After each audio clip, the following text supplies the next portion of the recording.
Posible nga kaya na itong Rain or Shine Elasto Painters ay pumasok sa isang 3-team trade sa SMC kung saan ang San Miguel at ang Terra Firma ang involved dito. Yes, alam natin Terra Firma ay farm team, so kinukonsider natin yan na parte ng SMC. Ito kasing Rain or Shine Elasto Painters ay matindi yung injury nila ngayon. Itong si Luis Villegas, yung kanilang center, out for the season na, hindi na makapaglalaro dahil sa knee injury. At itong si Gian Mamuyak naman, nagkaroon ng fracture, so 3 months ding hindi makapaglalaro. So sa ngayon, ang nakikita natin na posible gawin itong si Coach Yeng Giao ay makipag-trade sa San Miguel at Terra Firma. Posible na itong si Coach Yeng Giao makukuha niya itong si Motaw Tuwa mula sa San Miguel Beer. Samantala naman ang San Miguel makukuha itong si kay Mark Carino mula sa Terra Firma. At ito namang Terra Firma Jeep ang makukuha ay itong si Leonard Santillan mula dito sa Rain or Shine Elasto Painters. So, ang magiging sitwasyon dito kung ikaw ang San Miguel, makukuha mo na yung backup big man na gusto mo para kay Junmar. At matanda na rin naman si Tautua, so pwede mo nang i-trade yan. Samantala, ito namang Rain or Shine, pag nakuha nila si Tautua, kahit na matanda na yan, ang iniintay lang naman nila ay makarecover itong si Luis Villegas. Kapag nakarecover na si Villegas, magkakaroon na ng isa pang katulong sa center si Datu at si Tautua. Sa panig naman ng San Miguel Beer, itong si Kmar Carino, matagal na nilang gustong makuha yan. Although ang balita, ang Ginebra gusto ring makuha si Carino. Pero ang report kasi dito sa Gene Kings, mukhang makare-recover daw ng maaga si Isaac Go. So posible na si Carino ay sa San Miguel na ibigay. Kaya yan ngayon ang nakikita natin na isang senaryo kung saan ang Rain or Shine papasok dito sa trade dahil nangangailangan sila ng mga big men na magagamit ngayon dahil sa mga injuries sa lineup. Ang balita natin dito sa Terra Firma dito sa Northport Batangpier ay posible na gumawa sila ng trade gayong natalo sila dito sa Phoenix Fuel Masters kagabi. Mukhang hindi raw nagustuhan ng management yung nangyari, kaya posible na sila ay gumawa ng trade kasama Barangay Ginebra.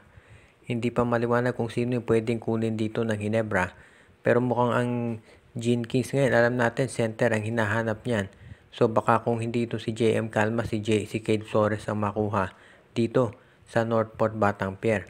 Mukhang ang Northport Batangpier ayon dito sa mga insiders ang hinahanap daw ay isang additional scorer para tumulong dito kay Monson at kay Arvin Tolentino. So baka si Bon Pesumal ang makunin nila.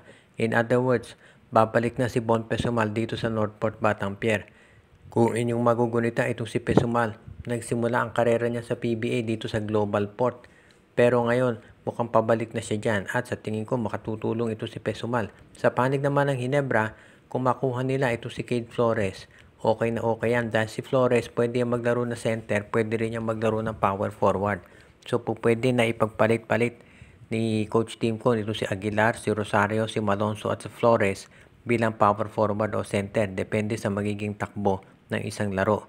Kaya sa ngayon, yan ang isang posibilidad na gawin ng Ginebra na trade. Sabihin nga natin na hindi naman mga superstars ang involved, pero hindi naman kinakailangan ng Ginebra mag-trade ngayon ng mga superstars. Ang kinakailangan lang nila ay yung mga players talaga na makatutulong, at ito si Cade Flores, maganda yan na magkuha ng Barangay Ginebra, lalo na at si Bon Pesumal naman ay hindi nagagamit. Kaya itong isang posibleng trade na sa tingin ko ay makatutulong sa parehong koponan, lalo na at ang Northport din ay nangangailangan ng isang player na makapagiging additional scorer bukod dito kay Monson at dito kay Arvin Tolentino. Sa ngayon, ang balita naman natin pagdating dito sa Magnolia, ayon dito sa Spin PH, mukhang hindi pa raw papalitan itong si Ricardo Ratcliffe. Medyo nagdesisyon daw. Sa ngayon, gusto ko lang linawin, sa ngayon, hindi papalitan si Ricardo Ratcliffe. Ang naging problema kasi ay dahil ang laki daw ng nagastos ng Magnolia noong Governor's Cup kung saan naka-4 na import sila at hindi raw yan nagustuhan ng management. So sa ngayon, mukhang itong Magnolia ay susubukan ulit itong si Ricardo Ratcliffe para tignan nila kung pwede na siya muna maging import. Kasi ang inaalala ng Magnolia, kung papalitan nila agad si Ratcliffe tapos hindi na naman magaling yung magiging kapalit, ano yan, magpapalit na naman sila o di pangatlong import na yan. Ang problema kasi ngayon dito sa Magnolia, ang bigat ng tatlo nilang susunod na makakalaban. Itong San Miguel, Ginebra, tsaka Hong Kong Eastern. Yan ang magde-decide siguro ng fate ni Ricardo Ratcliffe, pati na ng Magnolia Chicken Templados, kaya abangan natin kung ano magiging sitwasyon dito, kung magpapalit sila ng import o hindi. Pero sa totoo lang naman, maganda ang nilalaro ni Ricardo Ratcliffe at yan ang dahilan kung bakit nga marami nagsasabi na hindi naman si Ratcliffe talaga ang problema kung hindi yung coach. Kahit sino ibang import pa ilagay mo dyan, kung hindi magbabago ng sistema yung coach, matatalo pa rin ang Magnolia. Iyon ang problema ngayon dito sa Magnolia dahil yung mga talo nila ay dapat na ipanalo na. Lalo na at makakalaban nila ay mga malalakas na team dito sa PBA. Kaya ito ngayon ang medyo dilema nitong si Coach Chito Victorero. Kaya abangan natin kung ano ang gagawin nila dito para sila ay makasiguro na makakabawi na ng panalo dito sa PBA Commissioner's Cup. Ang hirap kung mabaon dito sa ilalim ang Magnolia dahil ang lalakas ng mga teams na nandiyan sa taas, lalo na kung may twice to beat disadvantage sila. Kaya abangan natin kung itong Magnolia hanggang kailan magagamitin itong si Ratcliffe. Medyo nag-i-struggle pa rin itong si Justin Baltasar ngayon sa PBA. Nanalo nga ang Converge dito sa laban nila kontra NLEX kahapon, pero 4 points lamang ang na-shoot nitong si Justin Baltasar. Actually, mas mababa pa yan kaysa doon sa nakuha niya doon sa kanyang first game. Ang nakita natin actually pati si Justin Arana 4 points lang dahil medyo nag-dominate yung kanilang import na si Diallo. At maganda rin ang nilaro ni Jordan Heading, Alex Stockton at yung iba pa nilang guards.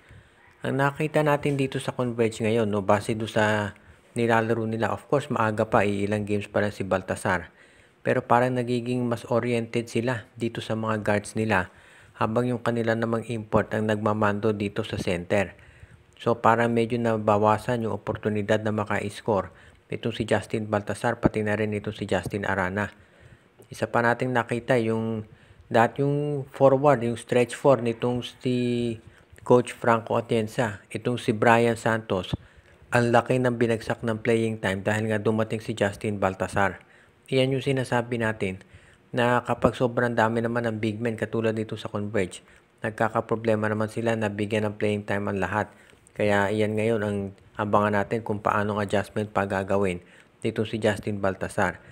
Siyempre alam natin na magkakaroon pa ng improvement na laro ni Baltasar, pero kung ikaw ang Converge gusto mo as soon as possible mag-improve na yan dahil magiging mas mabigat pa yung mga susunod na laban nitong Converge Fiber XS pati na rin yung iba pang team sa PBA habang nalalapit tayo sa playoffs.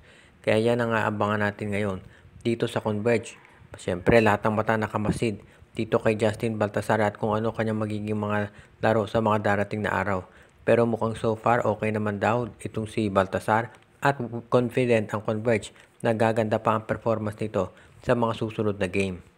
Shoutout kay Joseph Pineda, kay Joshua Giray Espejo at Rosales family, RG Bueno at Dalina family, Jonel Alagon at Celino Valles family, sa Anthony Alon family, Katsakino Dukusin, Malyari Mascarinas, Dalmacio de Guzman.